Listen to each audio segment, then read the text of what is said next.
স্বৈরাচার সরকারের পতনের পর থেকেই দেশটা বাঙালিরা নিজের মামার বাড়ি মনে করছে। তাদের একটার পর একটা শুধু আবদার আর আবদার। তাদের আবদারের আর শেষ হয় না। প্রথম আবদার করলো এইচএসসি শিক্ষার্থীরা, তারা কোনো পরীক্ষা দিতে পারবে না। এই মুহূর্তে তাদের পরীক্ষা দেওয়ার মন মানসিকতা নেই, তারা অটো পাস চায়। মেধার জন্য আন্দোলন করে মেধা ছাড়াই পাশের আবদার আর কি। এরপর কিছু শিক্ষার্থীরা আবদার করলো তারা এইচএসসির পর কোনো ভর্তি পরীক্ষা না দিয়েই সরাসরি যেন নার্সিং এ ভর্তি হতে পারে। আবার নার্সিং এর শিক্ষার্থীরা আবদার করলো নার্সিং শিক্ষার্থীদের ইন্টার্নশিপ ভাতা 20,000 টাকা নিশ্চিত করতে হবে। এরপর আবদার নিয়ে হাজির হলো আনসার সদস্যরা। চাকরি জাতীয়করণ দাবিতে আনসার সদস্যরা রাস্তায় আন্দোলন শুরু করে দিল। চিন্তা করেন ভাই অবস্থা, জেএসসি পাশের সার্টিফিকেট দিয়ে 40 দিনে ট্রেনিং করে চাকরি করে, সেই চাকরি আবার জাতীয়করণ চায়, মানে মামার বাড়ির মোয়া, চাইলাম আর পাইলাম। আনসারের চাকরি চুক্তি ভিত্তিক, তারা জেনে শুনে কাজে যোগদান করেছিল।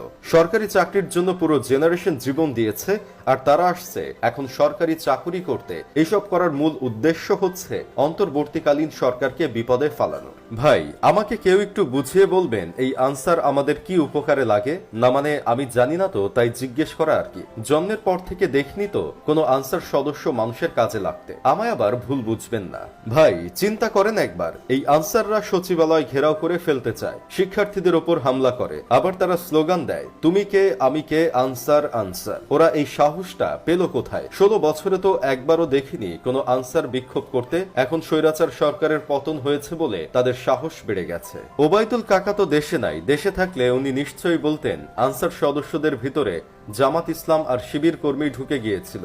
আবার অনেকেই ধারণা করছে আনসারের মাঝে আফসোস লীগের পোলাপান ঢুকে গিয়েছিল, তাই তাদের সাহস বেড়ে গিয়েছিল। কিন্তু সেনাবাহিনীরা সাহসের মাইরে বাপ পাকিস্তান করে দিছে, প্রতিটা আনসার সদস্যের নিতম্ব লাল করে দিছে। অবশ্য আমার বন্ধু কেরামতের মতে আমাদের দেশে আইন শৃঙ্খলা বাহিনীর মধ্যে নাকি সবচেয়ে বেশি ভয়ঙ্কর হলো আনসার। কারণ ওরা যদি কাউকে টার্গেট করে গুলি করে, তাহলে টার্গেটের শরীরে না লেগে লাগে তার পাশের জনের শরীরে।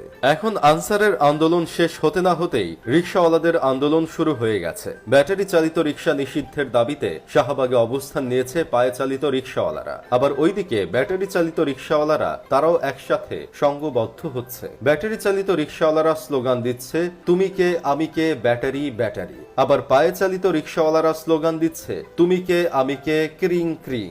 মোট কথা হলো ব্যাটারি চালিত রিকশাওয়ালা ভার্সেস পায়ে চালিত রিকশাওয়ালারা টি20 ম্যাচ খেলতে চায়। কিছু কিছু ভিডিওতে দেখা গেছে ওরা অলরেডি খেলা শুরু করে দিয়েছে। ভাইরে কি আর বলবো কষ্টের কথা, বাংলাদেশটা আগে ছিল কিম জং উনের বাড়ি, আর এখন হয়ে গেছে মামার বাড়ি। সবাই যার যার আবদার নিয়ে চলে এসেছে। এভাবে চলতে থাকলে কয়েকদিন পর দেখা যাবে বাসার কাজের বুয়া বলবে আমাদের বউয়ের মর্যাদা দিতে হবে, কারণ আমরা বউয়ের থেকে কাজ বেশি করি। রোহিঙ্গারা আন্দোলন করবে বাংলাদেশের নাগরিকত্ব দেওয়ার জন্য।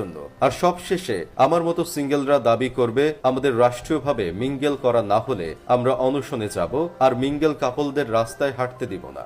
এখন কথা হলো আমরা চাই শাহবাগ মোড়কে রাষ্ট্রীয়ভাবে নাম পরিবর্তন করে মামার বাড়ি নাম দেওয়া হোক। যখন যার ইচ্ছা হবে সেই মামার বাড়িতে এসে আবদার করতে পারবে। যাই হোক, শেষমেশ একটা কাজের কথা কই, অর্ধেক দেশ ডুবে গেছে পানিতে, আর আমরা আন্দোলনকে উৎসবে রূপ দিয়েছি।